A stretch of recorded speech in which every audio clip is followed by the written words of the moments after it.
Bueno, bienvenidos a todos, expositores y oyentes, asistentes. Esta es una de las mesas temáticas virtuales del Congreso Nacional de Literatura de la Argentina. La mesa lleva por título Cuerpo y Territorio, Literatura del Presente, Literaturas Emergentes, Estéticas Recientes, Géneros, Transgéneros y de Géneros. Soy la coordinadora, Ina Ponce, pertenezco a la Universidad Nacional de Córdoba. Y bueno, vamos a seguir el orden de la exposición, más o menos. Bueno, ya saben el protocolo de este tipo de reuniones, así que más o menos son 15 minutos, de entre 10 a 15 minutos de exposición por cada uno. Espero no tener que interrumpirlos, porque sé que es bastante incómodo interrumpir mientras están leyendo, pero más de 15 minutos no nos demoremos, así podemos tener una instancia de intercambio después. Voy a seguir el orden en el que está en el programa. Y empiezo yo y después les voy a seguir dando la palabra a los que continúen, ¿sí? Bien, bueno, mi trabajo se enmarca dentro de un proyecto doctoral que estoy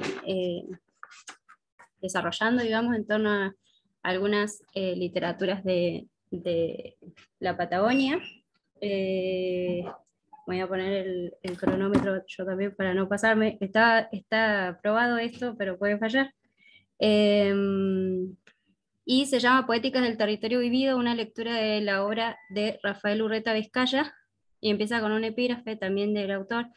Dice: yo creo que la amistad, la infancia, el amor son patrias. Uno es de donde está situado y a veces esos territorios no son físicos, son espirituales o temporales.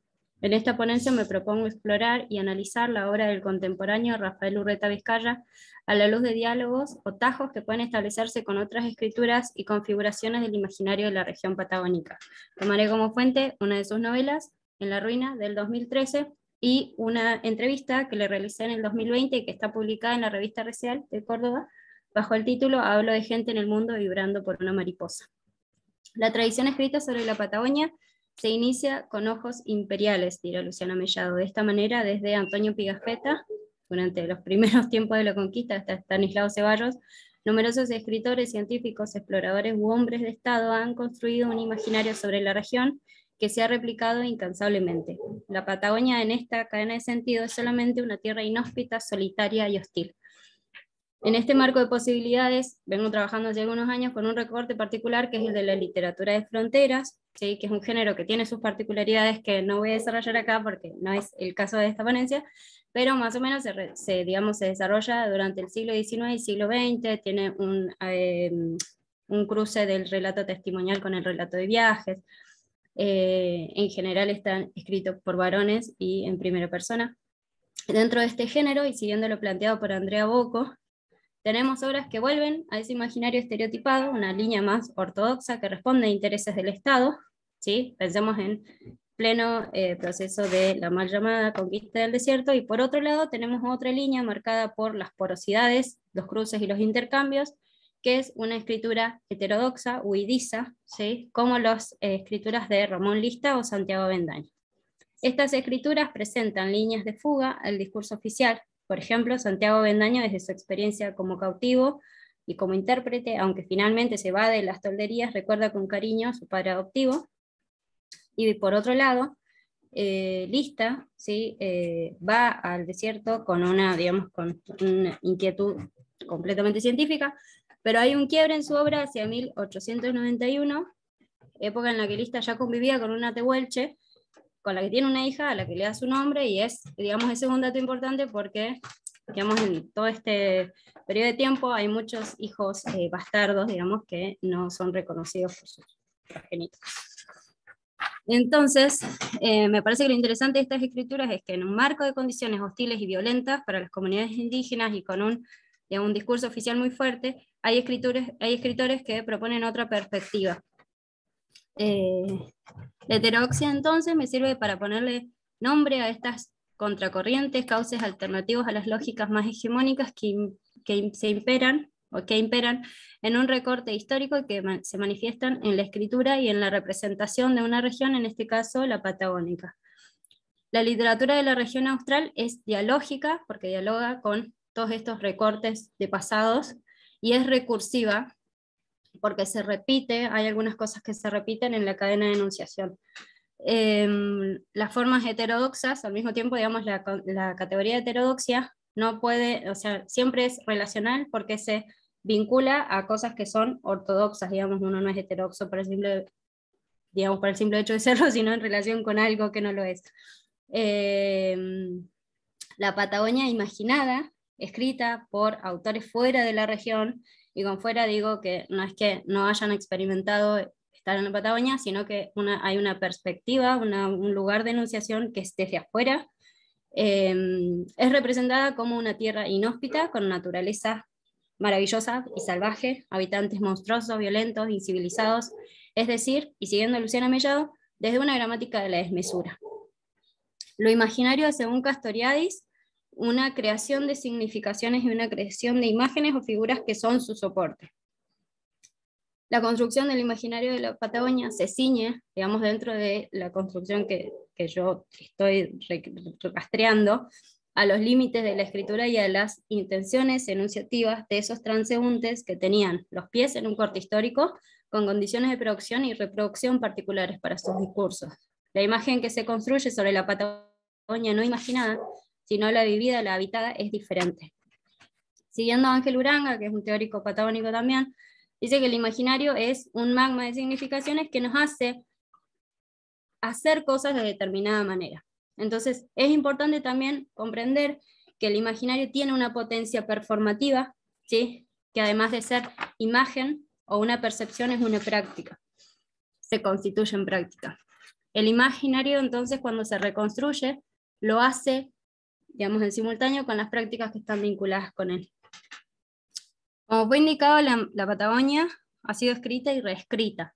Es una región extensa y múltiple, y en ese sentido considero que la literatura escrita en la Patagonia es como el agua, penetra y fluye porque no se detiene en el paisaje, no tiene la obligación. El ojo observador se reconfigura a partir de un vínculo distinto con el territorio, que en muchos casos es una elección de vida. Desde la lectura que propongo, las escrituras contemporáneas producidas en el sur se emparentan con la línea más heterodoxa de enunciación, los renegados, según Aliaga. Estas escrituras marcan un itinerario en el que convergen problemáticas actuales, pero con una trayectoria temporal más amplia, un espesor temporal más amplio. Las escrituras del sur de esta manera hacen mella en un imaginario heredado y cristalizado, y que fue constituido como aparentemente uniforme. El autor contemporáneo que me convoca en esta comunicación es Rafael Urreta Vizcaya, que si bien es de Buenos Aires, vive desde el 80 en San Martín de los Andes, es donde les estoy hablando, en cuyos alrededores ha dejado andar su trabajo en la docencia y en la escritura.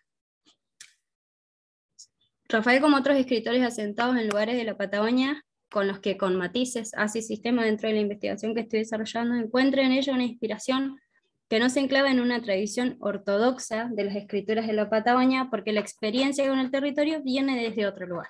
Rafael, por ejemplo, ha trabajado como maestro rural y con un interés casi etnográfico por conocer, por conversar, por mirar, ¿sí? Por estudiar. En La Ruina, que es la novela que traigo en esta oportunidad, es una novela que camina por una serie de temas que se van tejiendo sin solaparse. De un lado al otro tenemos la alegría, la migración, la comunidad, lo cotidiano que se imbrica con lo testimonial, con el relato oral, con la poética que nace de un territorio vivido y que posee un espesor temporal y espacial. En ella los personajes principales, que son Sergio y Adolfito, construyen el hogar y ante las peripecias de su viaje siguen siendo amigos a todo trapo.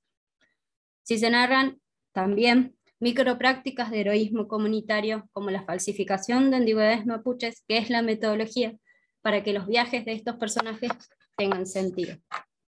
Hay una serie de núcleos temáticos que me permiten construir constelaciones con las escrituras previas de la Patagonia en esta novela, que son el viaje, la exploración, el paisaje, los indígenas, sobre todo la violencia, el coleccionismo y los contadores de historias, cuya importancia es fundamental para el mercadito que se arman los protagonistas.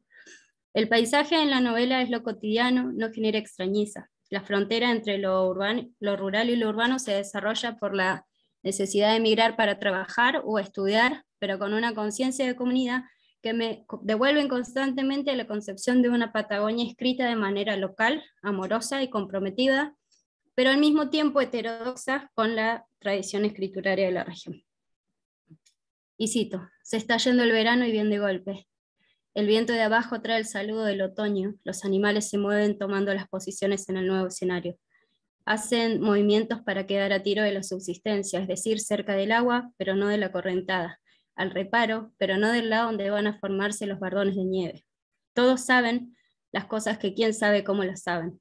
Animales que todavía no han probado un solo invierno entienden cuál es el sitio adecuado. El bichorío se reacomoda a un territorio que es difícil y amigo. En la entrevista que dice a Rafael, menciona que a la Patagonia lo une el amor, un amor profundo con la gente, con los paisajes, y dice: me encanta la desmesura de la Patagonia, vivo en un lugar hermoso con bosque, pero me fascina Guayaquil, Aucapán, Pilolil, Comodoro Rivadavia, Zapala, lugares más esteparios, habitados por esa distancia donde parece que no hay nada y resulta que hay todo, donde vos no ves, pero a vos te ven, y así un día ves y es posible existir. Reafirma entonces esta hipótesis de que el afecto es una perspectiva escrituraria, una forma de mirar, de mirarse, una posibilidad para existir y para escribir. Adolfito y Sergio, los personajes de En la ruina, son jóvenes y se encuentran como mapuches migrantes en la Universidad de la capital provincial nauquina. Adolfito se crió en una comunidad en qué tal, y Sergio en Cutralcó. Sin embargo, comparten el interés, que es casi un anhelo, una expresión de deseo de la autonomía comunitaria y que evidencia al mismo tiempo los grandes procesos de migración de las comunidades indígenas por diferentes necesidades hacia las ciudades. Sergio se convierte por su gran oratoria en un líder estudiantil. Cito: Sergio pelea cada palabra y gana porque habla sin rencor, porque no levanta la voz, porque todos deben bajar el propio volumen. Sergio gana por presencia, por respeto, porque se ha ganado por ser quien es, por venir de donde viene, por tener las manos duras, porque una vez fue albañil, porque anduvo liviano para salir de viaje. Es del lado de acá. Es cierto que fue fogonero en Cutralcó, que acompañó a su viejo en las puebladas y que alguna noche le permitió que se quede con él en el piquete. Fin de cita. Por otro lado, Adolfito, al que el alquiler de la pieza le aprieta el cinto, termina trabajando de albañil y estudiando cuando puede. Ante las diferentes maneras de estar en la capital, el autor dice: ellos habitan el lugar, son de ahí cuando van a bailar, cuando conocen a alguien. Ellos son de donde se pueden sentir bien. El patrón, por ejemplo, cuando llega al asado en la obra en la que trabaja Adolfito, es un desubicado. Es un perfecto extraño, aunque está en su obra con los obreros que él pagó y pagó el asado también. Lo que lo vuelve un extranjero es su manera, no el hecho de ser patrón. El tipo está ahí en la misma mesa que los obreros y sus familias, pero no está junto a ellos porque tiene el corazón en otro idioma. Entonces, entre estar y evitar, entre ser parte, hay una distancia enorme. En la comunidad de Adolfito hay algo así como un mito de un tesoro escondido en el cerro que la comunidad dejó cuando tuvieron que emigrar durante la campaña. Dice: la gente era dueña de su vida, aquí o del otro lado, se movieron como si viniera la peste o la nieve alta, porque ellos sabían pelear con la desgracia, pero con las desgracias naturales. Fin de cita. La percepción del movimiento en la novela es de un síntoma natural que la comunidad sabe gestionar con esmero por el conocimiento del territorio, del clima y de los recursos. Y ese movimiento es el que impulsa a los amigos a querer volver al Cerro Rico para sacar de pobres a los suyos, para que los viejos dejen de abrir caminos a pala y las mujeres dejen de esperar los bolsones de los políticos. Los muchachos se mueven para saber quiénes son. Parece que viajan y vuelven y se vuelven a ir. Quieren que su gente viva bien, dice Rafael. Ubicarse en comunidad y ver desde allí también es una perspectiva. Otro eje importante, ¿sí? Con esto ya voy a ir cerrando, es el del coleccionismo, ¿sí? Que es uno de los tópicos centrales para el discurso naturalista de fines del siglo XIX. Ese que, y cito, observa al otro y lo del otro con deseo de llevarlo a la vitrina o al museo en nombre de la ciencia.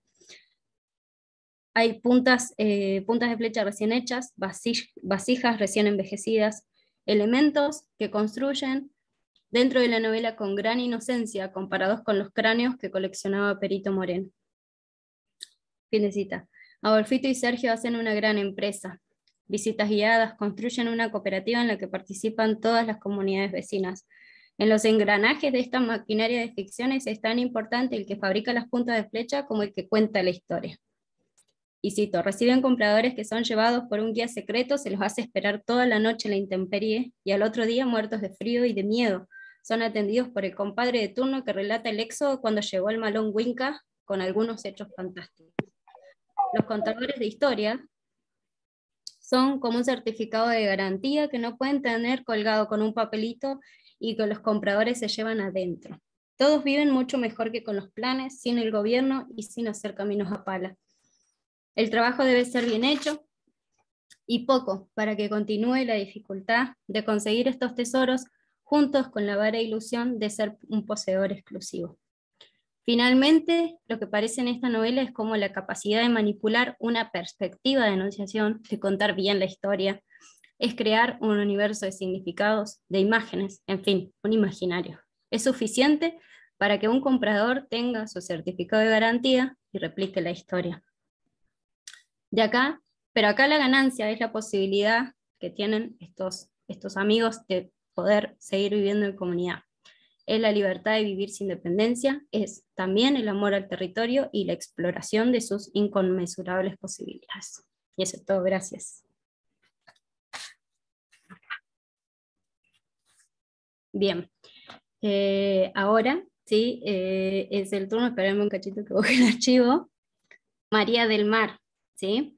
Ya viene del Colegio de San Luis Potosí, México, ¿sí? Y su exposición se llama ¿Por qué al fin soy quien deseo ser? Poética de una voz femenina en un poema de Poemas del maravilloso ritual de Silvia Camuña. Así que te escuchamos. Si quieres decir, obviamente, algo más sobre tu presentación, que yo solamente tengo tu nombre y tu pertenencia institucional. Hola, ¿sí me escuchan? Bueno, este trabajo es parte externa, digamos, de un proyecto de tesis de maestría que estoy haciendo aquí en San Luis Potosí, México, pero yo soy oriunda del sur de Tucumán, de Juan Bautista Alberdi, así que, bueno, soy de la región. Mi proyecto de maestría está centrado en estudiar la obra narrativa, precisamente las novelas breves de esta autora también tucumana que se llama Silvia Camuña. Entonces, les voy a leer mi trabajo, espero no pasarme, y bueno, comienza con un epígrafe tomado de una de sus novelas breves que dice: cuando Leo estudia, el lenguaje comienza a llamarle en gemidos de secreto. Yo te voy a salvar, le dice, y ella, deprisa, se sube en él de plata, él es de lejanía, de lejos. Fin de cita. Este trabajo constituye un intento de acercamiento a la obra poética de la poetisa tucumana contemporánea Silvia Camuña, con el afán de desentrañar su quehacer poético, es decir, su autopercepción como creadora y transmisora de experiencias, búsquedas, inquietudes y sentires. Por ello, resulta trascendental para este análisis entender que lo que el poema comunica es la vivencia íntima de un sujeto creador femenino que se asume como ser en el mundo y exterioriza su percepción por medio del lenguaje. De esta manera, el sujeto lírico se vuelve, cito, un punto de convergencia para la organización de la forma, el espacio de referencia, la tonalidad y un etos escritural a partir de un contexto específico. Silvia Camuña es una escritora con fuerte presencia en el campo literario y cultural local. Comenzó su labor creativa desde muy temprana edad y publicó sus primeros escritos siendo aún una adolescente. Desde entonces, conjugó su trabajo escritural con sus estudios universitarios y luego con la docencia. Su recorrido por la literatura es muy prolífico y su obra está compuesta por textos de diversos géneros como novela corta, cuento, microrrelato, teatro, guión cinematográfico y por supuesto poesía. Su gran desempeño autoral la ha hecho acreedora de varios premios y reconocimientos tanto a nivel nacional como regional. Al pertenecer a un lugar que geográficamente se encuentra alejado del centro del país, la obra de la autora, además de enfrentarse a las dificultades típicas de una obra que pretende salir al mundo para que se conozca, esto es cuestiones editoriales, promoción y difusión, instalación en el campo cultural, recepción y circulación, etcétera, debe sortear la vicisitud de ser regional, es decir, de un contexto de producción que no es el dominante. Durante mucho tiempo, la literatura argentina estuvo enmarcada en la antinomia centro versus periferia, por lo que solo se prestaba mayor atención a aquella literatura que se producía y circulaba en Buenos Aires, y la otra, la que no era del centro, llamada literatura regional o de segunda clase, no se estudiaba debido a su restringida circulación, o se estudiaba solo en los lugares donde se producía.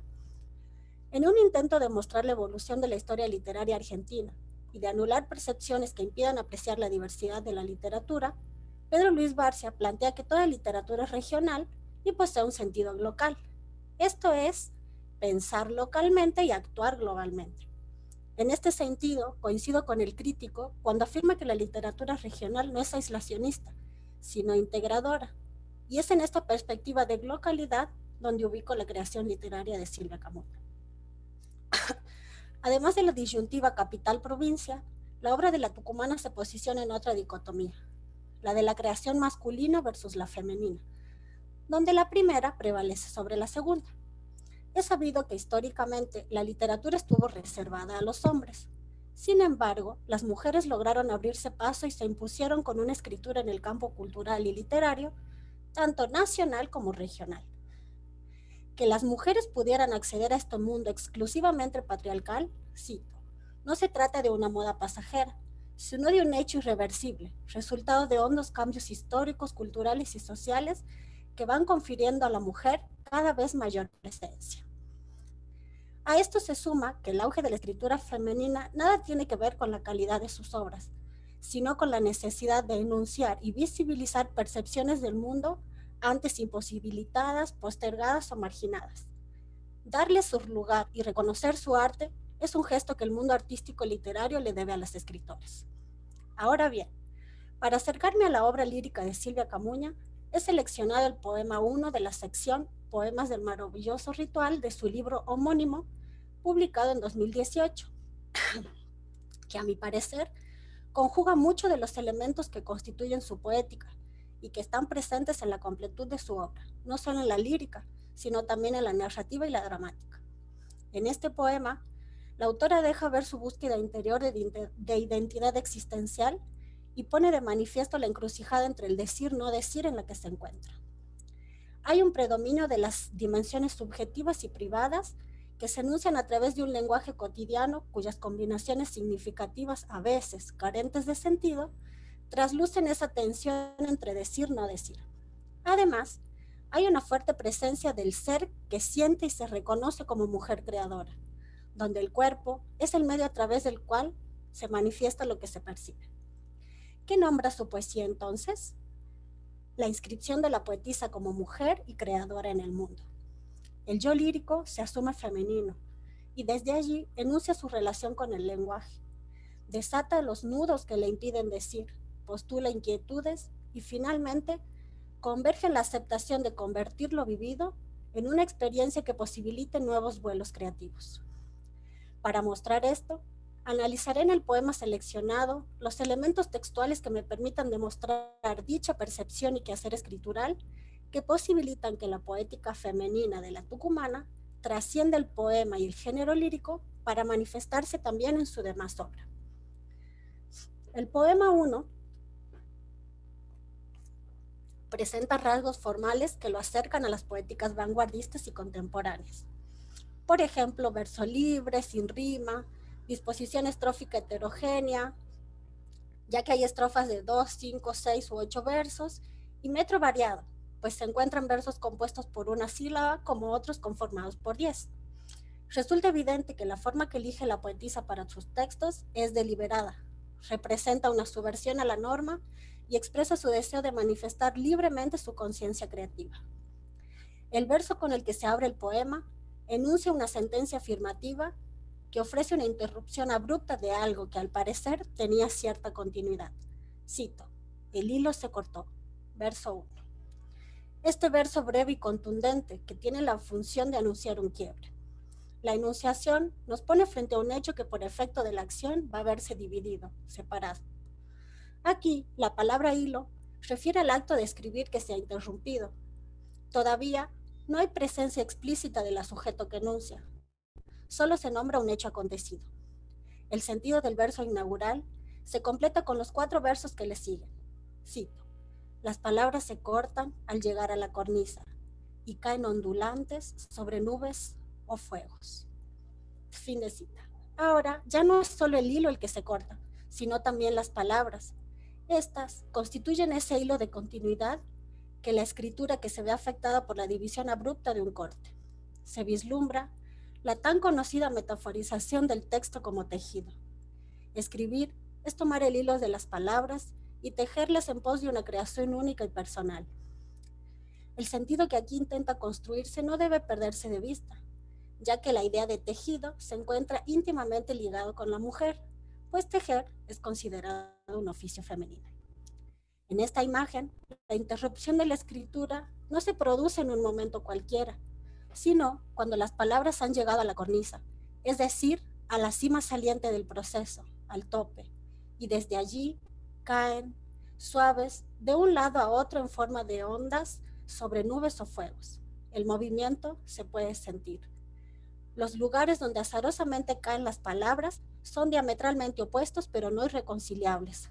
Las nubes representan el cielo, la gloria, lo celestial, mientras que el fuego, la tierra, lo mundano o lo sexual. En esta oposición también se presenta la dualidad, vida y muerte. En los versos que siguen, la voz de la yo lírica aparece y expresa su imposibilidad de acción frente a la caída inexorable de las palabras. Cito: no sé seguirlas, giro y me marcho por el camino de las manos. Fin de cita. El discurso de los sujetos se hace habla. Comunica en primera persona su impedimento y su decisión de dar la espalda a las palabras e irse. El tránsito que decide emprender es incierto. Por primera vez, ligado al acto de escribir, se enuncia la corporalidad del sujeto. Las manos representan el medio físico y material que posibilitan la escritura, ante la que el yo se ve imposibilitada. En las siguientes estrofas, la corporalidad del yo cobra protagonismo. En la primera estrofa, como vimos, el centro está puesto en el acto de escribir, pero aquí lo más importante es el yo que se reconoce mujer y cuenta su experiencia con el proceso de creación con la palabra. Su vivencia no es solo intelectual, sino también corporal. Cito: mi cuerpo ha rebasado su posición de crear, desconocida de mí. Fin de cita. La sujeto es consciente de que la escritura de la palabra la trasciende, la imposibilita. No puede crear porque su cuerpo está más allá de esa posición y ella no se reconoce. Se siente extraña y su cuerpo se lo transmite. Ante el desconocimiento de sí, se pregunta, cito: ¿debo acaso cubrir las letras como el estiércol mágico del silencio? Fin de cita. La incertidumbre la lleva a plantearse la posibilidad de no continuar con la escritura y poner ante él su opuesto, el silencio. Un silencio que es más diciente que la misma palabra, y por eso lo describe como estiércol mágico. Una metáfora bastante peculiar para decir que el silencio es abono. El yo lírico femenino se sabe en una encrucijada entre el decir y el no decir. Siempre a los tirones con el lenguaje, dice la autora. La paradoja con la que el yo inaugura la estrofa que sigue enuncia la revelación, manifiesta lo que se propone desde el inicio del poema. Cito: soy, sin decir ni siquiera la que fui. Fin de cita. A pesar del silencio ante el que cree estar sumida por la imposibilidad de decir, ella simplemente es. Este verso de una sola palabra es trascendental y contundente, pues deja ver la autoconciencia de que la sujeto asume, la cual se intensifica y reafirma cuando más adelante dice, cito: tengo el mundo y sus rodillas contra mí. Fin de cita. La presión que sientes del tamaño del mundo, al que lo dota de humanidad al ponerle rodillas, que son las que la limitan, la coartan, censuran su decir. Nombrar la parte por el todo y convertir a la sociedad en el mundo le dan mayor fuerza e impacto al poema. Las consecuencias de la resistencia que se le presenta es callar, porque no le conviene hablar. Cito: entonces no decir, porque decir fue fundar y luego echar a morir. Fin de cita. En estos versos continúa acentuándose la idea de permanencia en un lugar intermedio, entre la necesidad del decir y no decir. Exterioriza esa experiencia donde el lenguaje parece haberla alcanzado. Le dio las palabras justas para decir, pero tenía miedo de hacerlo por la presión externa y porque sentía que decir era echar a morir esa vivencia y darle fin. Sin embargo, aunque todo la conduce al no decir, ella decide hablar. Y por eso los versos que siguen. Cito: solo digo nalga de pan, digo diente de sí, sílabas pálidas como yo desnuda sin la enagua del pez. Fin de cita. La escritura es el modo de exorcizar aquello que la atormenta, el medio para descubrir lo que ha sido, es y será. La conciencia escritural de su ser es la que la salvará. Lo que dice parece no tener sentido, pero eso no importa, porque lo único relevante para ella es poder decir. Las palabras son las que la visten, sin ellas se siente desnuda, despojada de su ser. El acto de enunciar es lo que le otorga entidad a la yo, lo que le da existencia frente a la imposibilidad de comunicar. Entonces, no interesa si lo que dice no tiene sentido. Al final, las palabras son arbitrarias y ella lo único que desea es no perder esa comunicabilidad que le ha sido otorgada por el lenguaje. De ahí sus expresiones, nalga de pan y dientes de sí. Nótese nuevamente cómo la materialidad corporal se hace presente. Una vez que la escritura le ha sido dada, ella se siente poderosa y capaz de todo. La mujer crea a partir de su experiencia. Y dice, cito: soy la dueña de la cúspide y mis manos encienden una fogata en el mar. Fin de cita. Aquí, además de reconocerse y aceptarse, vuelve a los dos elementos con los que abre el poema, la cornisa y las manos. Solo que lo que allá se planteaba como inasible, acá ya es dominado. La yo lírico conquistó la cúspide, le hace lenguaje, y ahora sus manos son capaces de crear hasta lo imposible. Se despojó del silencio para asirse en el decir. Aparecen de nuevo los juegos de oposición y la corporalidad. En los versos que se suceden se reafirma y constata la identidad diciente alcanzada. Cito: soy tenazmente desnuda, para el odio, para el amor, desnuda con huesos de oro, con piel de ternero azul. La desnudez vuelve a hacerse presente, pero ya no es desnudez del lenguaje, sino del sentimiento. En este momento, se puede hipotetizar, dada la fuerte presencia de la corporalidad, que la relación de la yo poética con el lenguaje escritura es un acto que linda con lo erótico. Finalmente, el poema se cierra con un sujeto que se ha transformado y termina convirtiéndose en un ser diferente al del inicio del poema. El camino recorrido le permitió aprender el lenguaje y convertirse en él. Cito: en la comisura del viento, la fogata arde, porque al fin soy quien deseo ser. Fin de cita. La escritura, por fin, se hizo en ella. Ella es la palabra y la palabra es ella. Ella es ese refugio. La palabra es ese refugio, y lo único que tiene. Afuera solo queda la muerte, porque ella ha alcanzado su completud. La muerte sería solo un gesto más, simple y cercano, que la develaría en su identidad del presente. Su fuego interior arde, aunque afuera hay viento, nada va a poder disipar su descubrimiento y conquista. La escritura es el único quehacer que le queda. Por ello, mientras escriba, podrá construirse como un sujeto cuya identidad deviene en un ser que experimenta en y con el lenguaje. De esta manera, en el poema se percibe la problematización del sujeto que se despoja de todo para constituirse en la escritura, como un ser velado, que puede ser asido, puesto que se transforma en un sujeto del lenguaje, que no puede ser asido, puesto que se transforma en sujeto del lenguaje. La escritura es el medio que le permite transformarse y tomar conciencia, mientras el cuerpo constituye la materialidad a través de la cual el sujeto siente su experiencia. En este sentido, la escritura se convierte en el vehículo de creación que le permiten ser mujer y poetisa en el mundo. Finalmente, en la conjunción de estos elementos tan disímiles radica su poética, que creo se vincula estrechamente con su experiencia vital, donde la noción de escritura constituye una manera de hacerse y reconocerse mujer habitante de este mundo patriarcal. Eso es todo. Muchas gracias. Muchas gracias, Mar. Bueno, seguimos con el orden de las exposiciones, ¿sí? Estimo que están leyendo de la compu, Mar estaba leyendo de la compu y por eso no veía los mensajitos, así que cuando les tenga que avisar que ya están más o menos en tiempo, voy a activar mi micrófono. De nuevo pido disculpas porque sé que es muy molesto, pero así tenemos un tiempito ahí al final para poder conversar entre todos. Bueno, la exposición que sigue es del compañero Abel Combret, del Centro Universitario Regional de la Zona Atlántica de la Universidad Nacional del Comahue, y su exposición tiene el nombre de Filiación y desplazamiento del policial en Bajo el agua negra, de Mariana Enríquez, y Los muertos del riachuelo, de Hernán Domínguez Ni. Te escuchamos. Gracias Ina.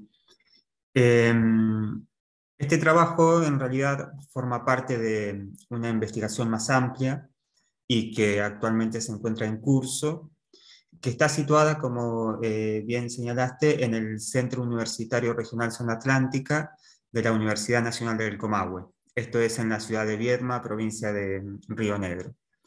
Esa investigación lleva como título Las figuraciones del horror en los usos y desvíos del policial. Este proyecto se desarrolla a partir de una hipótesis principal, es que en las narrativas argentinas del siglo XXI, las figuraciones del horror producen usos y desvíos del género policial. Es por eso que voy a trabajar acá con dos relatos que en principio, en una primera lectura, podemos considerar como partícipes del género de terror. Pero esa hipótesis que mencionamos recién deriva a su vez en dos afirmaciones.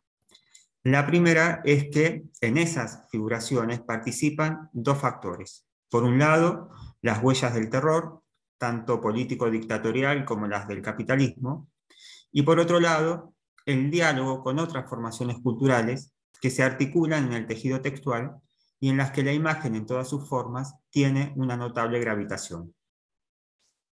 La segunda de las afirmaciones de la que partimos en el proyecto de investigación es que, dado que el policial es una de las matrices de percepción del saber de una cultura y sus transformaciones, las figuraciones del horror crean un nuevo modo de producción de la subjetividad determinada por el miedo y el terror.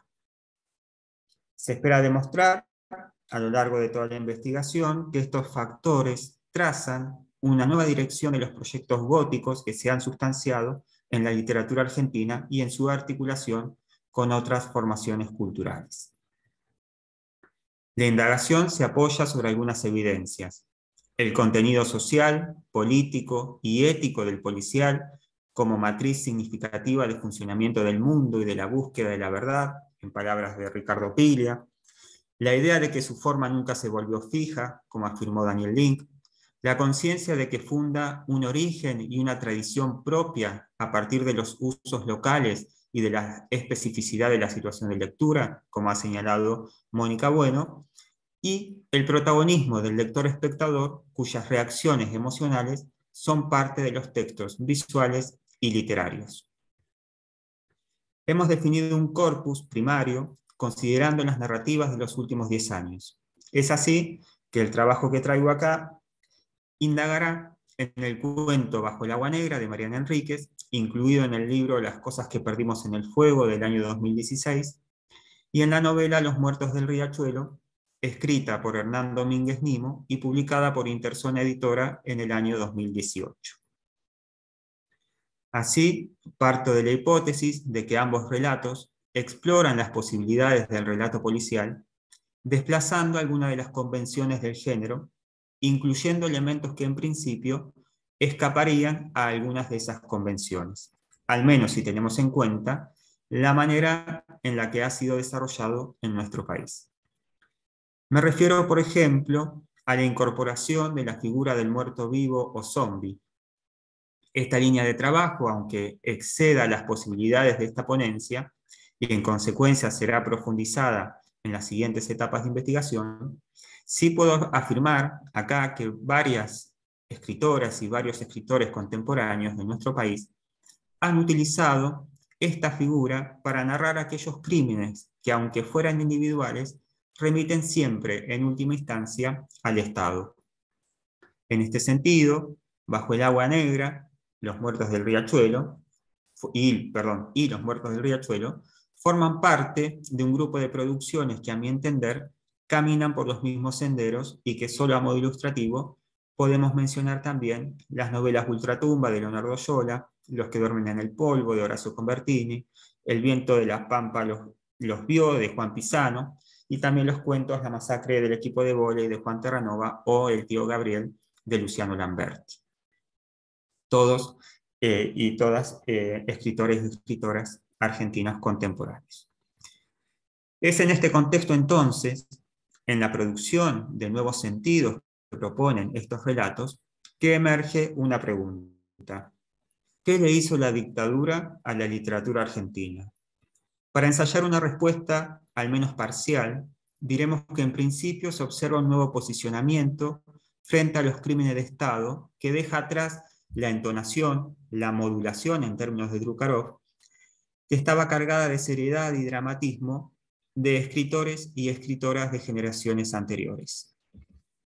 Afirma Elsa Drukarov, la cito: el ingreso de estos nuevos jóvenes a la escritura durante la década del 90 supuso, tanto en poesía como en narrativa, el abandono de ciertas entonaciones concretas.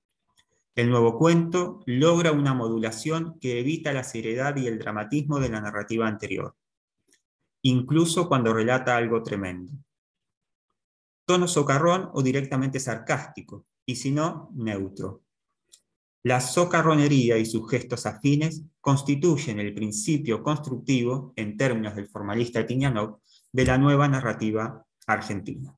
Fin de cita. Los muertos de Domínguez Nimo, que emergen del riachuelo y buscan a sus victimarios, quienes en muchos de los casos, sea por acción u omisión, es el propio Estado, no buscan solamente justicia, sino también venganza.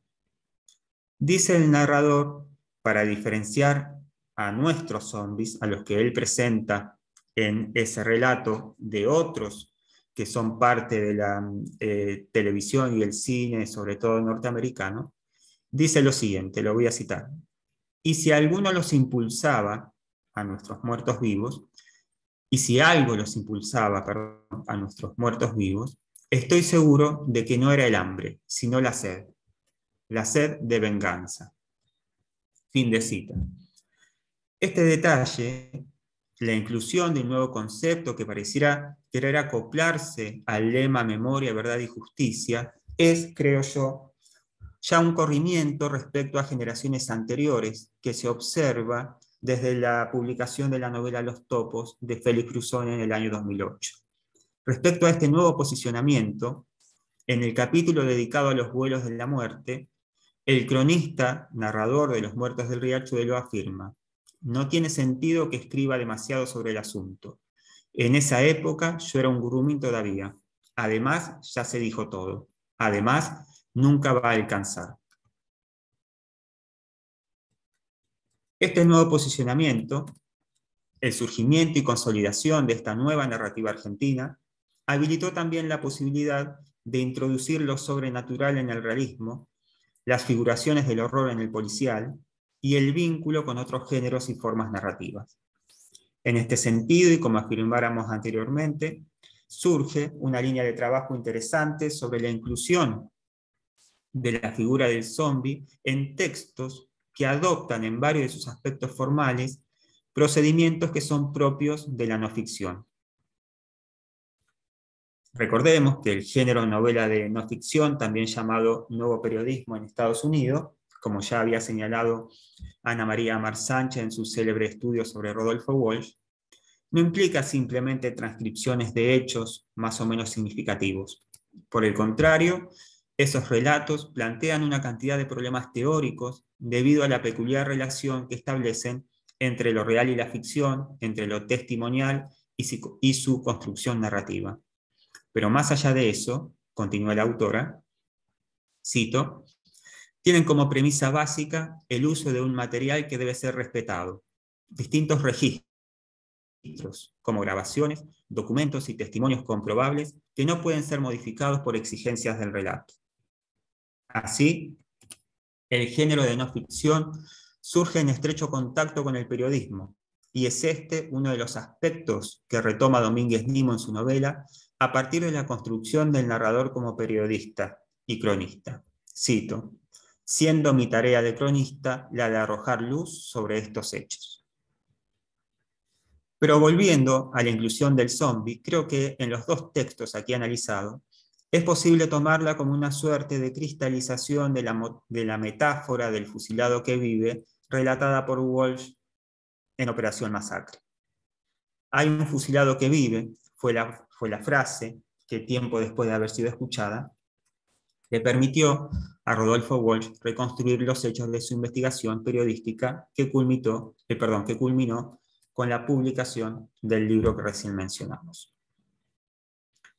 Dice Mariana Enríquez en Bajo el agua negra, cito, el crimen estaba comprobado, pero un muerto que resultaba estar vivo era un crimen menos, y una sombra de duda sobre toda la investigación.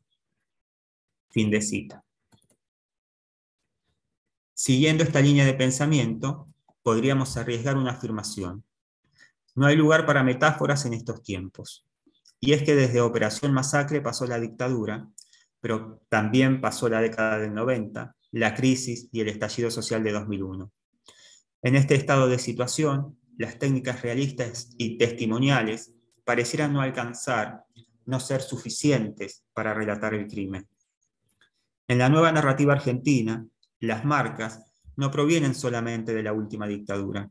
Así, por ejemplo, la década del 90 está muy presente en ambos relatos y configura una marca tan fuerte en términos precisamente del relato como la dejada por la dictadura del 76.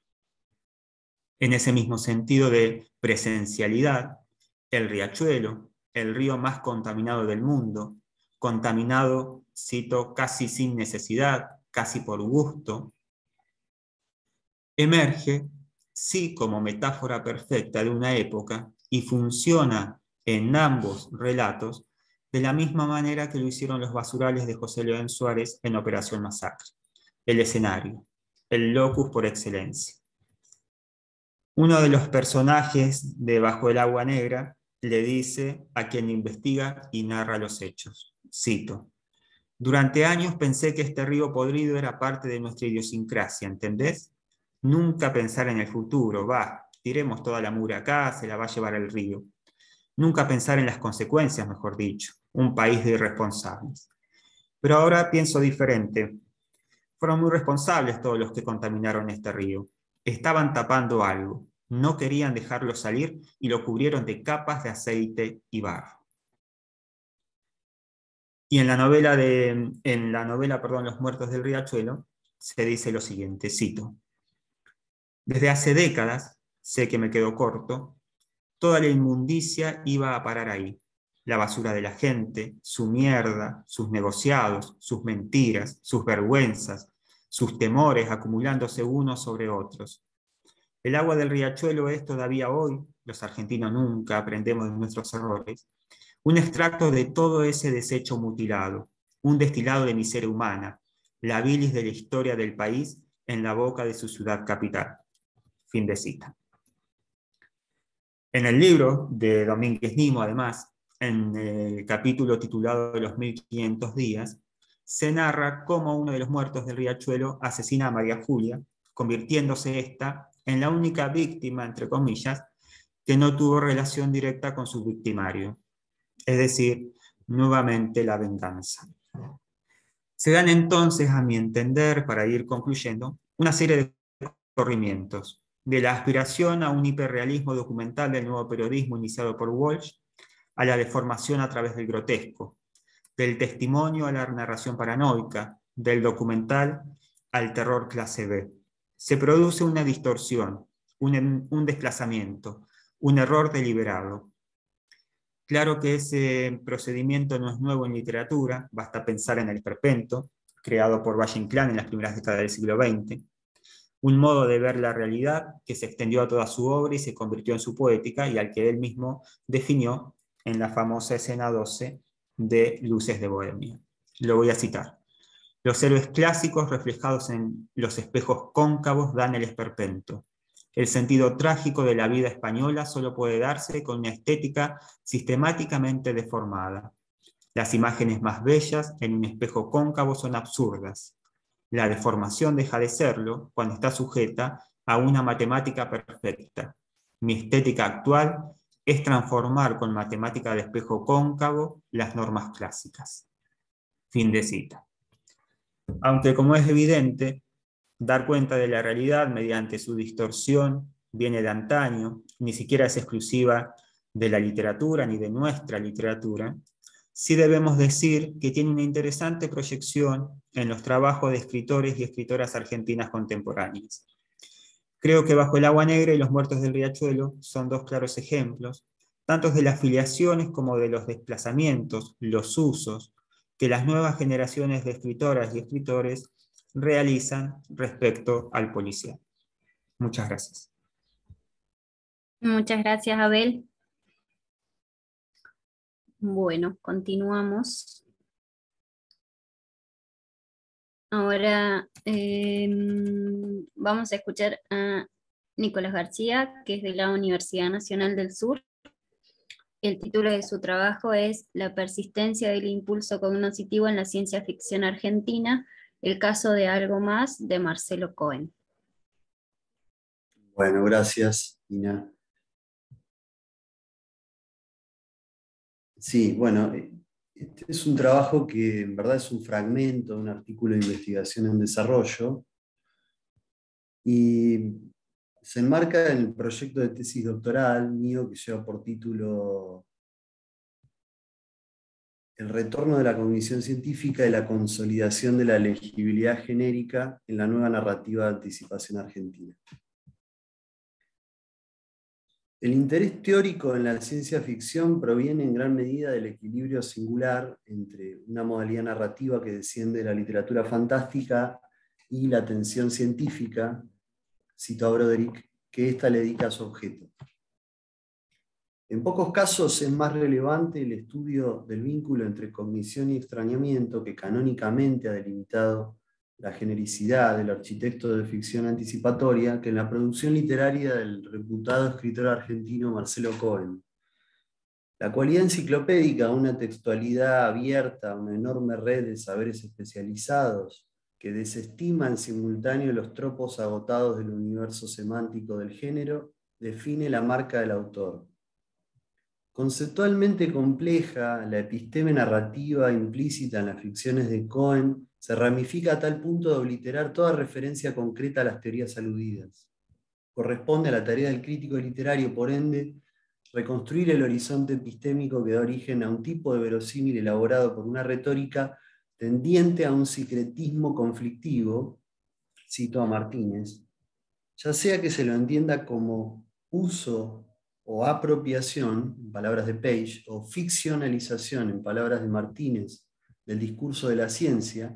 Lo cierto es que dichos modelos forman parte de un sistema de referencias que dotan a la novelística coheniana de un evidente impulso cognoscitivo.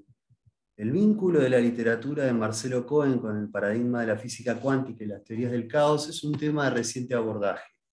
Sin embargo, queda por estudiar en profundidad la relación entre saberes originarios de las ciencias sociales y el efecto de cognición propiciado por sus textos. La enciclopedia de temas sociológicos, cuyos intereses lindan con la semiótica y la antropología adaptados a la comprensión de una posible sociedad del futuro, eclosiona en una literatura centrada en estos sistemas de conocimiento. Como señala Seila Benaviv, la dinámica social de la actualidad consiste en el avance de la integración global, al tiempo que se suscitan fenómenos de índole autonomista, que tienden a acelerar el proceso contrario de desintegración cultural. A la tendencia a la homogeneización social, cultural y económica que el capitalismo globalizado impulsa a lo largo y a lo ancho del mundo, se opondría un nuevo imaginario político que reivindica modos de vida y sistemas de valores alternativos. La novela Algo Más comprende un diagnóstico semejante al de Benavir, referido a las transformaciones de una sociedad internamente compleja y de carácter controvertido que se proyectan en el futuro de la humanidad. El mundo del delta panorámico que imagina Cohen en esta historia no está concebido a la manera de una totalidad significativa diferenciada, sino como un cúmulo de diferencias y continuidades que hacen al cruce y al intercambio entre culturas dominantes y minoritarias al interior de un mismo espacio social. De esta manera, el conflicto no está dado por la sola oposición entre la homogeneidad utilitarista de la cultura hegemónica de Isla Kump y el deseo de singularización de los insurgentes. Las controversias afectan a las dos principales formas de organización social que recrea la obra y desafían la legitimidad democrática de ambas. El otro insustancial de la insurgencia. Si el silenciamiento del subalterno es un aspecto estructural de la narrativa histórica capitalista como plantea Spivak, la incertidumbre, a causa de la carencia de un relato emancipador consolidado por categorías históricas estables, es el drama del indefinido social, figura prototípica que Marcelo Cohen construye en su literatura. El subalterno, en tanto sujeto histórico, y el indefinido social del capitalismo del futuro que imagina Cohen, comparten una misma posición marginal respecto del poder y sus narrativas dominantes. El primero es el innombrado, aquel que no puede conocer ni hablar por sí mismo en un claro caso de violencia epistémica, por verse marginado de las narraciones históricas que fueron establecidas como normativas. El segundo es un tipo de insurgente de origen urbano, de clase media mayoritariamente, que se rebela contra la sociabilidad capitalista de la isla Kump y decide tomar distancia de esta y conformar un colectivo soberano. Sin pertenecer a un estrato social bajo típicamente asociado con los oprimidos, ya sea el campesinado o el subproletariado urbano que identifica Spivak, el insurgente representado en la novela rechaza la forma de vida dominante y persigue el proyecto de fundar y consolidar una comunidad alternativa de individuos, constituye asimismo una desviación de un ideal, definida como una diferencia del ciudadano promedio adaptado o quinoto, palabras de Cohen.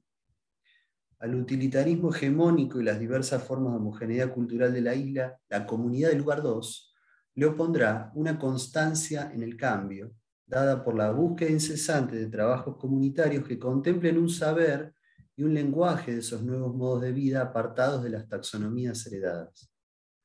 El grupo liderado por Gacko y Tamas-Tú, liderazgo bifronte que representa la dualidad en la cabeza de la organización, desarrolla un método autocrítico de examinación del saber de las prácticas dominantes, laborales, productivas, políticas y organizativas, que tiene por objeto desprogramar los conceptos estandarizados de la ideología, tanto revolucionaria de algunos de sus pares, como aquella que es característica del sistema.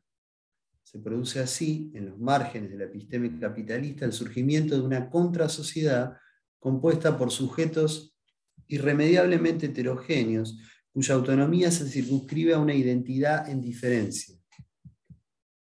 Justamente debido a la falta de coherencia interna del proyecto, observable en sus múltiples transformaciones y en la postura antiesencialista que predomina entre los ideólogos del grupo, la independencia buscada nunca es plena. Cohen construye en concreto una visión de la comunidad alternativa estratificada y dinámica que no descansa sobre ninguna esencia ni se dirige a ninguna meta precisa. Surge el interrogante, entonces, acerca de qué taxonomía es atribuible a un colectivo tal, cuyas propiedades se vuelven sus propias condiciones de imposibilidad. El lenguaje antiesencializante de Gacko y Tamas-Tú, la acción del grupo y el sentido de esta no pueden ser nunca totalmente conceptualizados. La tarea deconstructiva que estos llevan a cabo se puede resumir en el permanente desvío de cualquier ideal, ya sea revolucionario del tipo maximalista, abolir la sociedad de clases y la propiedad privada, personificado por Úrmulo y sus allegados, o capitalista hegemónico con su imperativo al lucro y la adopción de una lógica puramente diferencial. El sujeto alternativo es quien habla con toda la historia del conocimiento a sus espaldas, pero sin certezas. Cohen se preocupa en este mismo sentido por concebir un papel del intelectual en el movimiento cultural y político alternativo del lugar 2 diferente a la posición vanguardista del intelectual marxista-leninista. Resistencia sin revolución predica la fórmula antiautoritaria de liderazgo, que llamaremos democrático, de los lugardeños. En lo respectivo a las identidades que conforman la comunidad utópica, cabe señalar que el otro de la insurgencia no es homogéneo. El lugar 2, al componerse de un conjunto variado de individuos provenientes de diversas clases sociales, con ocupaciones disímiles, replica una sociedad estándar pero más plural. Abro cita. Habían incorporado un ingeniero constructor, una agrónoma, 3 laboratoristas sociales, filibusteros de circuitos de enlaces mentales, exploradores de la pan-conciencia, revoltosos, tecnocrantes, 2 médicos más, uno de ellos cirujano, labriego sin tierra propia, un animalista, un cosmólogo y un archivista. Entre parejas, solteros y un trimonio eran 96. Tal era, en lugar 2, la mezcolanza de jergas específicas que no se veían las palabras. Cierro cita. Las profesiones tradicionales conviven en plano de igualdad con actividades de apariencia ilegal, hackers del futuro, y con otras ignotas o que difícilmente serían consideradas profesiones desde este horizonte cultural, por carecer de legitimidad suficiente, animalistas, cosmólogos, vidólogos, ventrílocos. ¿Qué pueden tener en común trabajadores campesinos no propietarios y revoltosos, agrónomos y vidólogos? La ciencia y el arte de la adivinación se reconcilian. Abandonan su carácter antagónico en una estructura en la que rigen relaciones de cooperación divergentes con el episteme dominante de las sociedades contemporáneas.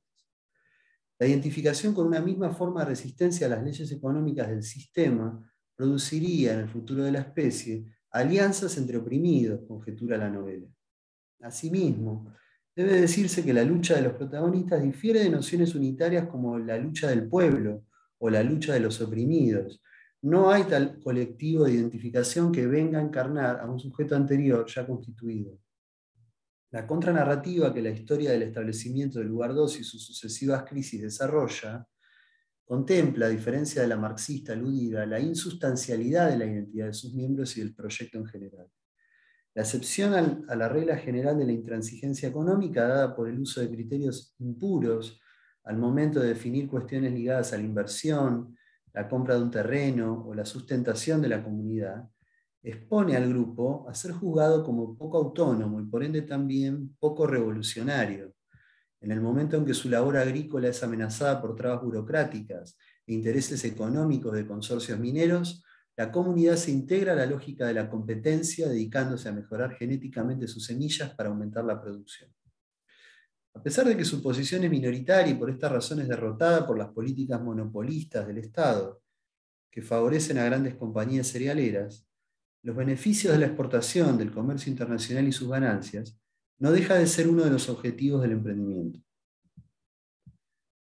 Abro cita. Como ellos se habían maliciado que iba a pasar algo así, entre tanto se pusieron a recombinar el código, mejoraron la semilla y la cosecha siguiente fue la más abundante del registro. Aunque les había costado desvelos y menoscabo de bronquios, era un grano superlativo, y según la reglamentación podían quedarse una tercera parte, vender otro tercio para consumo en la isla y el tercio restante exportarlo. Pero se desayunaron con que la veeduría agraria había agotado los cupos de exportación con 2 grandes acopiadores para simplificar los procesos de transporte, cobre y demás. Cierro cita. Esta cualidad de acomodarse a una reglamentación oficial sobre política agrocomercial y al mismo tiempo suscribir a fines cooperativos de pequeña escala y en teoría anticapitalistas, es el elemento distintivo que anula la identidad fenomenal del proyecto utópico. La adhesión a la bioingeniería para el desarrollo de cultivos destinados a la cura de enfermedades urbanas endémicas parece el tipo de proyecto mixto ejemplar, ya que satisface un ideal humanitario a la vez que garantiza la supervivencia económica del colectivo. La aparición de una plaga que pone en peligro la cosecha de llantalla motiva de igual modo la inversión en un plaguicida que produce un efecto contaminante acotado. El éxito del producto les habría permitido patentarlo, dicen. Sin embargo, desertan de hacerlo en un claro gesto de desinterés, cifra de su anticapitalismo. El ecologismo del grupo, como se ve, no conduce a la tecnofobia y al consecuente rechazo de la intervención científica por ser procesos que modifican el ambiente. Los lugardeños, a pesar de no compartir el modo de vida hegemónico de su tiempo y repudiar las leyes de la oferta y la demanda, cito a Cohen, consiguen fondos y producen y comercian ateniéndose al patrón universal de racionalización productiva. Se cuenta que estudian modelos matemáticos para entender el concepto de eficiencia de uso, ya que les permitiría aumentar el rendimiento de algunos granos. La investigación científica es la tarea principal a la que están abocados, sin por esto descuidar otros saberes. El conocimiento de la poesía elegíaca de antaño, dedicada al trigo, y la ingeniería genética se conjugan en el imaginario utópico del grupo. El curso biotecnológico del programa, sentado en una rigurosa planificación productiva, es en suma el significante excepcional que excede la regla general de conducta relativa tanto al mero utilitarismo del delta panorámico como al modelo autonomista radical. Conclusiones. El aspecto interesante de la antropogenesis que no reduce la identidad del grupo disidente retratado a la ficción de una conciencia unitaria, cito a Benavides, sin conflictos. En suma, es la crítica al esencialismo cultural lo que se destaca del acercamiento perspectivista a las distintas posiciones y marcos conceptuales en pugna en un mismo contexto histórico. Si fuera cierto que la narrativa de Marcelo Cohen funda un paradigma epistemológico a partir de la conjunción de tres modelos de conocimiento anteriores, el idealismo kantiano, la mecánica cuántica y la mística oriental budista, como afirma Martínez, sin duda habría que añadir la antropología antiesencialista, aquellas teorías que operan como sostén discursivo de la insustancialidad, que está en la base de su estética. Son frecuentes las menciones a las ciencias exactas, como marco epistemológico de la poética de Cohen, pero no así a las ciencias sociales. La reflexión que ejecuta la obra sobre los dilemas ligados a la fundación de una comunidad alternativa en un futuro hipotético de la especie, se ajusta al estado de los debates acerca del multiculturalismo en el campo de la filosofía y la antropología contemporáneas, correspondencia que tiene como función verosimilizar el novum ficcional. La interpretación que hace Benavides de la cultura como relatos controvertidos en esencia y escindidos internamente se hace tangible en la constitución heterogénea del delta panorámico imaginado por Cohen. En simultáneo es coincidente con la visión de Spivak acerca de la insustancialidad del otro, incluso dentro de la comunidad alternativa de lugar 2, fundada por el grupo protagónico de Rebeldes, son frecuentes las prácticas de significación y representación que no tienden a la unidad ni al consenso absoluto. Al contrario, se destaca del modelo democrático deliberativo que la organización política de la comunidad adopta, la preferencia por interacciones y diálogos polémicos entre participantes de ideologías rivales en muchos casos, que tiene por efecto la pluralización de la identidad del colectivo disidente. La utopía multiculturalista democrática, que encarnan lugar 2 y lugar 3 en el futuro de la civilización capitalista, en definitiva, es inescindible de una concepción de la multiplicidad como motor de la controversia cultural que da forma al universo alternativo. Listo, gracias. Muchas gracias, Nicolás. Y continuamos hacia la última ponencia de esta mesa, ¿sí? Que es de la compañera Alfonsina López, coterránea, un poco mía, de la Universidad Nacional de Córdoba. Y su comunicación se titula Fantasmas mutilados del organismo social, corporalidades despedazadas y atomización de la sociedad en Luciano Lamberti. Hola, sí. Estaba pensando en algo que había dicho Abel, había mencionado a Luciano Lamberti en su ponencia, y también había mencionado el aspecto del sistema económico. Yo también trato a un autor de la nueva narrativa argentina que se dedica al terror, que se dedica justamente a este género en particular, y también salió mencionado el aspecto del sistema económico, específicamente del neoliberalismo. Para comenzar esta ponencia quisiera dar una definición más concreta y acotada de qué es el neoliberalismo, a partir de la perspectiva de dos autores que son Díaz y Álvaro, que afirman que el neoliberalismo no es tanto una forma de mercado o simplemente un sistema económico, sino más bien es una forma de erigir un sentido común, capaz de generar las condiciones de aceptabilidad de un modo de vida caracterizado por la explotación ilimitada de la naturaleza, el ensimismamiento individual, la producción de indiferencia y con ello la naturalización del dolor social. Por lo tanto, el neoliberalismo para estos autores no se trata de un simple sistema económico, sino una forma de producir y de controlar subjetividades y, por tanto, corporalidades. Se genera un sistema de control en sentido Foucaultiano de distintos cuerpos que son reducidos a mera corporalidad en un marco extractivista con el fin de aumentar lo más posible el lucro, la ganancia económica, o en palabras del pensador camerunés Aquiles Membe, se ponen en marcha, a partir del sistema neoliberal, lógicas actuales de violencia y explotación extractiva y corporal, que establece a determinadas franjas de la población mundial y a determinadas corporalidades como superfluas, sobrantes. Una biopolítica de la muerte vinculada a un proceso de mercantilización, explotación y reificación de los cuerpos, la cual conduce a una destrucción masiva de individuos y a la creación de mundos de muerte.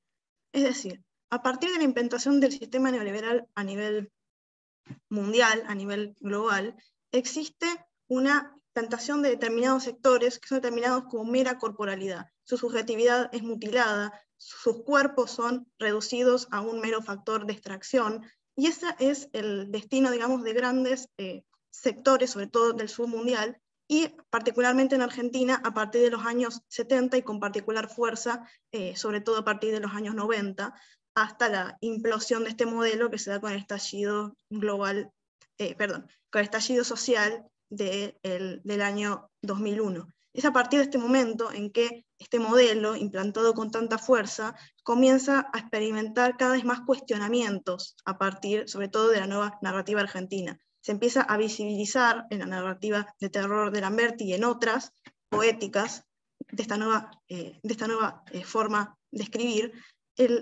la emergencia, digamos, de críticas, de formas que no necesariamente van por un lado realista, sino a veces utilizan, como en el caso de Lamberti, el gótico, el terror, una narrativa ominosa, para mostrar a través de sus cuentos, que yo voy a analizar específicamente 3 narraciones, para mostrar en estos cuentos, a partir de la destrucción de estos cuerpos que están mostrando, cómo actúan estas zonas de muerte, cómo este trasfondo económico que se puede ver en la mayoría de los cuentos de Lamberti, particularmente en aquellos que se ambientan en poblados, algo muy habitual de su literatura, en espacios perdidos, en pueblos abandonados del interior del país, cortados del resto de la nación por el cierre de los trenes, por el cierre de las fábricas y por demás acontecimientos que tuvieron lugar sobre todo a partir de los años 90 con la liberalización de los aranceles, etc. Se produce entonces estas zonas de muerte que aparecen ilustradas y cómo en los cuentos de Lamberti, y cómo este despedazamiento gótico y terrorífico del cuerpo individual está metonimizando la destrucción del cuerpo social en su totalidad y las diferentes críticas que aparecen en la nueva narrativa argentina. Este es el caso del primer cuento, que se llama Pequeños accidentes ridículos. Ya desde ese primer título nos está refiriendo a una característica de este modelo neoliberal, que es que justamente plantea a esta destrucción de corporalidades y de comunidades como un mero incidente, como un aspecto incidental de un modelo que está orientado en última instancia hacia el progreso y hacia el bienestar social.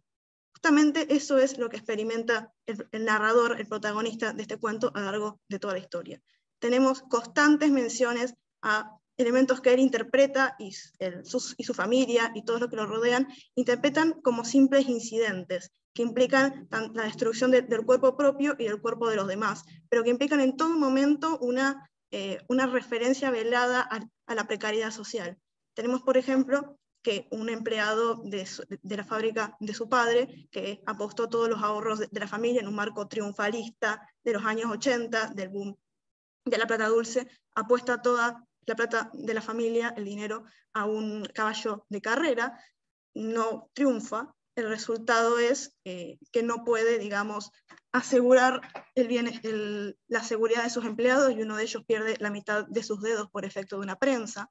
O tenemos después las menciones a que se ha inundado gran parte del pueblo en una tormenta, muchas personas han perdido sus casas y han tenido que ser guarecidas en el espacio de la cancha de fútbol, lo cual nos refiere una vez más a este aspecto de precariedad social, de falta de seguridad social. Tenemos el mismo protagonista que constantemente se ve atenazado, digamos, por la ruptura de su cuerpo, lo cual se insinúa que es por efecto de ciertos poderes sobrenaturales que posee y que le son después arrancados corporalmente, es encerrado hasta que los poderes desaparecen, porque está disrumpiendo el día a día diario de la familia, está impidiendo que su padre pueda dormir bien y pueda ir al trabajo, que su hermano pueda ir a la escuela.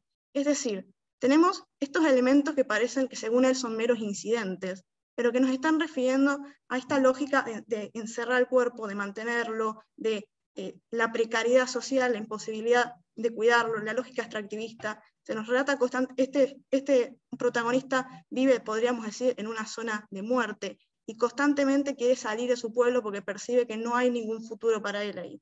Incluso otro elemento que es mostrado como incidental es el suicidio de uno de sus compañeros por la falta de oportunidades en su pueblo. Él también a eso lo ve como un incidente, esta destrucción del propio cuerpo que lleva adelante este personaje. Y hacia el final de la historia termina de vuelta marchándose a buscar, en sus propias palabras, el sueño argentino en la ciudad. Lo que nos está mostrando este cuento, por tanto, nos está ilustrando a partir de una historia, de esta historia tan marcada por elementos de control, por elementos de quitas o mutilación de la propia subjetividad, cómo se produce esta adecuación del elemento, podríamos decir, optimista, o podríamos decir triunfalista, del neoliberalismo, en un cuerpo que se recluye, pierde sus poderes, pierde su capacidad de actuar, simplemente ve todo como si fuera un accidente y como un esquema al que él tiene que adaptarse para intentar salvaguardar su cuerpo, para intentar evitar esta continua fragmentación que tiene lugar mientras él esté viviendo en esta zona que está marcada por la falta de probabilidades y que incluso lo puede llevar a la muerte, como es el caso de su compañero. Algo parecido ocurre en otro cuento de La Casa de los Eucaliptus, que es este libro que contiene la compilación, que es Acapulco. Ahí se nos muestra el caso de un pueblo que con mucha prosperidad en los años 80 por efecto de la fábrica de galletitas que contenía. Con el cierre de la fábrica a inicios de los 90 se produce la quiebra del pueblo, gran parte de la población se va, otros quedan recluidos en el lugar, imposibilitados de salir, mordidos por las adicciones. Y en este espacio se nos narra, por lo tanto, un movimiento de enfantasmamiento de una gran población que ha sido tachada como prescindible, como relegadas a la periferia por este aspecto de liberalización, de apertura del mercado. Y lo que ocurre es que estos tres protagonistas, adolescentes, deciden realizar una acción con el fin de devolver a Acapulco, que es el nombre de su pueblo, a la estabilidad económica que tenía antes. Pero lo que hacen es, digamos, encontrar dentro de ese marco de corporalidades vistas como prescindibles, a una más prescindible que las otras. Lo que realizan es asesinan a un homosexual, un vecino que consideran que ha traído una maldición sobre el pueblo, que su cuerpo es una cáscara para el demonio que ha venido al pueblo, porque desde que él vino, supuestamente, el pueblo se fue a la ruina. Lo que tenemos ahí es ilustrada en pequeño, podríamos decir, este proceso de marginación de identidades que realiza el sistema neoliberal, que tiene la función de mantener la estructura en pie. Al fin y al cabo, lo que realizan estos adolescentes que han sido marginalizados por el sistema es reproducir este proceso de alejamiento de identidades, de destrucción del cuerpo del otro, se vuelven en fagocitadores de los cuerpos ajenos, reducen al otro a un mero cuerpo, a una mera cáscara que puede ser destruida para sacar al mal del pueblo y traer otra vez solamente el fin que es la bonanza económica. Y con el crimen que realizan, con esta destrucción que realizan del cuerpo del otro, otra vez se mantiene la estructura económica, se mantiene la atomización del cuerpo social, se dispersan los protagonistas, uno de ellos se queda en el pueblo y otra vez aparece el tema del suicidio, los otros dos se marchan, el narrador termina adaptándose a este modelo triunfalista que decíamos, casándose fuera del pueblo, no regresando nunca más, inaugurando una profesión de abogacía. Es decir, tenemos reproducido en pequeño este gran movimiento de marginalización, de destrucción y de fagocitación de identidades que son vistas como prescindibles, en palabras de Membe, y que en estas zonas de muerte, justamente, el último fin es reducir a estos seres a mera corporalidad que puede ser destruida en caso de que no sea necesario, o de que impliquen un retroceso para el avance del sistema económico. Y finalmente, tenemos un cuento que plantea el movimiento contrario, como es Los caminos internos, del libro La casa de los eucaliptus nuevamente. Aquí tenemos, podríamos decir, el texto inverso a Pequeños accidentes ridículos. Si Pequeños accidentes ridículos terminaba con la partida de la zona de muerte para alcanzar el supuesto triunfo, aquí tenemos el caso de un protagonista que ha partido, pero que no ha logrado el éxito en la ciudad. En sus propias palabras, no pudo cumplir su sueño de una casa, un auto importado y una casa con palmeras. De vuelta, aquí aparece el aspecto triunfalista, el aspecto optimista, el aspecto celebratorio de este modelo de convertibilidad. Este cuento tiene lugar después de los años 90, está ambientado en esa época. Y ha tenido que regresar a ejercer la medicina en los caminos internos de la Pampa, en lugares que han sido relegados completamente a la supuesta lógica del progreso. Incluso él mismo dice que él despreció su pueblo, que lo ha dejado a ese lugar extraño, al borde del tiempo, sin perspectiva de progreso, y él debe regresar a ese lugar para obtener su día a día, su vida.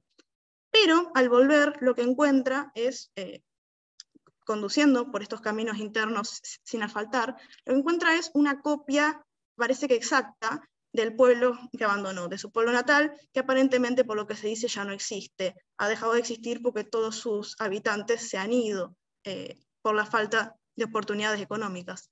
Lo que encuentra ahí, en cambio, es que todos esos seres en realidad son una suerte de monstruos, que no se especifica realmente qué son, que han tomado, digamos, la apariencia de sus vecinos para engañarlo y últimamente matarlo y consumirlo. Es decir, lo que tenemos aquí es una muestra de estas personas, estos seres, estas subjetividades que han sido reducidos nuevamente a mera corporalidad, que han sido eliminados de cualquier lógica nacional, que han sido mutilados del diseño económico que se busca para la Argentina. Aquí se nos está mostrando cómo estos seres monstruificados, reducidos, eliminados, marginalizados, están mostrando una lógica de venganza, podríamos decir. Están reincorporando, fagocitando aquello que los abandonó, digamos, y que nunca debió haberse ido en pos de esta lógica del progreso.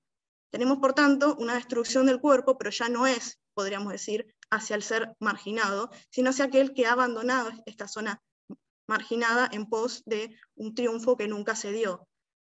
Es decir, lo que tenemos en estos tres cuentos es una muestra de estos distintos procesos que se dan en esta lógica neoliberal, global, pero particularmente ambientada en Argentina, o en palabras de Félix Guattari, se nos está mostrando una actualización del mito sacrificial que se impone a partir del neoliberalismo. Hay subjetividades, hay cuerpos, hay corporalidades que merecen ser sacrificadas, que deben serlo con el fin de avanzar un proyecto económico. Hay secciones de la sociedad que merecen ser, según esta lógica, fragmentadas, eliminadas, con el fin de generar un organismo social lo más extendido, lo más atomizado y lo más fragmentario posible para favorecer la prosperidad económica. Y esto es lo que nos está mostrando Lamberti en cada uno de estos cuentos. La lógica incidental, supuestamente cuando no lo es, en Pequeños accidentes ridículos, la posibilidad que tiene el neoliberalismo de redirigir esos elementos de ira, de enojo, de actividad social hacia identidades marginadas, como es el caso de Acapulco, la destrucción de los cuerpos que se opera en gran medida, ahora en pequeña medida en estos dos cuentos, o la posibilidad que hay de vuelta de estas subjetividades de responder y de atacar de una forma incluso canibalística, como es en el caso de Los caminos internos. Es decir, lo que se nos está mostrando a través de estos cuerpos mutilados, a través de estas corpopolíticas que aparecen en estos relatos, es una versión en pequeño, una metonimia a través de un cuerpo, de lo que ocurre a nivel general en los cuerpos de estas zonas marginadas y de la corporalidad social en su totalidad.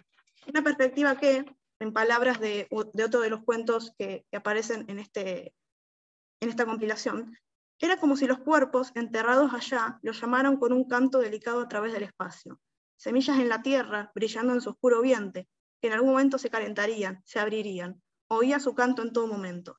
estos son los cuerpos que nos están hablando desde las páginas de la narrativa de Lamberti. Son cuerpos que de su mutilación, desde el elemento terrorífico que muestran, desde sus gritos, desde su fragmentación, nos están mostrando las características de este modelo que implosiona en Argentina a partir del 2001 y que plasman justamente estos elementos de cuestionamiento que se hacen tan presentes en la narrativa argentina post-2001 y que permean la narrativa de Lamberti como parte de un cuestionamiento general hacia este modelo económico como parte de nuestro siglo.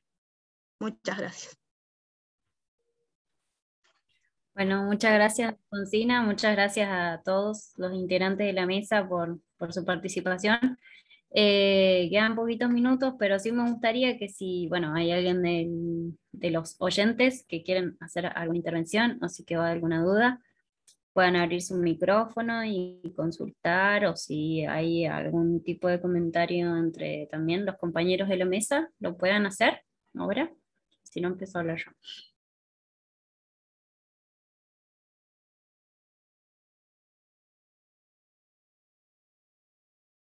Yo te quería hacer una pregunta, Ina, si te parece, sobre tu ponencia. No leí la novela a la que vos te referiste, Urreta Vizcaya, pero sí me parece que podría ser pensada desde cierta perspectiva, de cierta tradición utópica. No sé si vos compartís esa visión, sobre todo porque te referiste a una suerte de retorno al comunitarismo, ¿no? Tendría como ciertos ribetes utópicos esa comunidad que forman los personajes. Y en segundo lugar te preguntaría también si vos considerás que existe, si fuera así, ¿no?, una tradición de literatura utópica en la Patagonia Argentina. Bien, veo que obvio todos llevamos agua hacia nuestro molino, ¿no? Pero bueno, para ello trabajo, lo que me consultabas, bueno, nunca me lo había cuestionado, ¿no? Pero sí, creo que puede haber, ¿sí? No sé si desde la noción esto de la utopía, posiblemente dentro de la tradición como de escrituras más sentadas dentro de la región, hay como una visión así como hacia unos lugares siempre mejores. Creo que por otro lado, sí hay, digamos, se está gestando una nueva ciencia ficción, digamos, en contemporánea, como para representar algunas cuestiones sobre el territorio, digamos, alejada de la tradición más eh, ortodoxa, digamos, dentro de mi marco teórico, de la región, y ahí en esas formas de ciencia ficción nuevas no aparece la utopía, es lo contrario, digamos, todas las visiones sobre la Patagonia son distópicas, en la narrativa más contemporánea, que sí es ciencia ficción, digamos.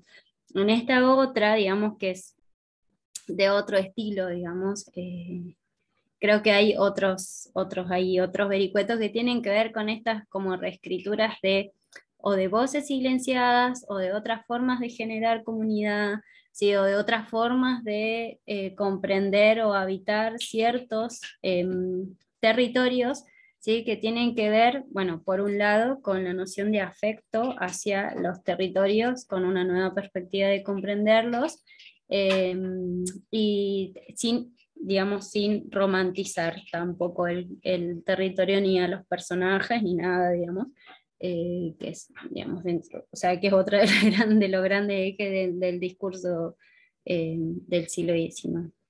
Así que, bueno, no sé si contesto por ahí un poco. Me parece que sí, por ahí con María del Mar, nuestros trabajos tienen que ver con una cuestión un poco más como o sea, que no lo mencioné, pero sí lo trabajo, ¿no? La cuestión de los regionalismos, o digamos el reduccionismo al regionalismo de todas las escrituras que no están hechas en el Río de la Plata, y que por ahí, digamos, desde Rela, digamos, que es quien nos auspicia en este momento, están tratando de sacar, ¿no? De que no son literaturas regionales, y por regionales hablamos de literaturas menores, sino que son literaturas argentinas escritas en regiones, digamos, y que van a tener esta cuestión de lo local y lo global que vos mencionás y que me parece súper interesante sobre esta poeta que vos trabajás, ¿no? Y después dentro de otro gran eje estarían las otras tres ponencias de los compañeros, que creo que bueno, las de Abel y Alfonsina pueden dialogar muy bien, digamos, porque están trabajando como, digamos, estas formas que adquiere el terror a partir de contingencias históricas y únicas, singulares, digamos, que ocurren en Argentina. Y por otro lado, sí, el trabajo eh, de Nicolás, que sí me parece muy interesante su trabajo con la ficción científica, digamos, y la noción de la cognición. No sé si alguien más tenía algún comentario.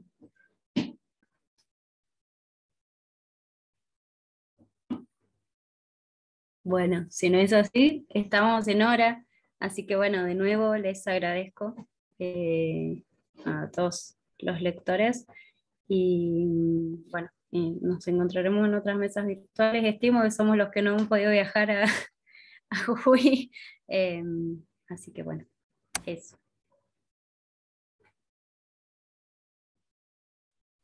Gracias. Gracias, nos vemos. Nos vemos. Adiós. Gracias. Gracias. Hasta luego. Chao, chao, hasta luego.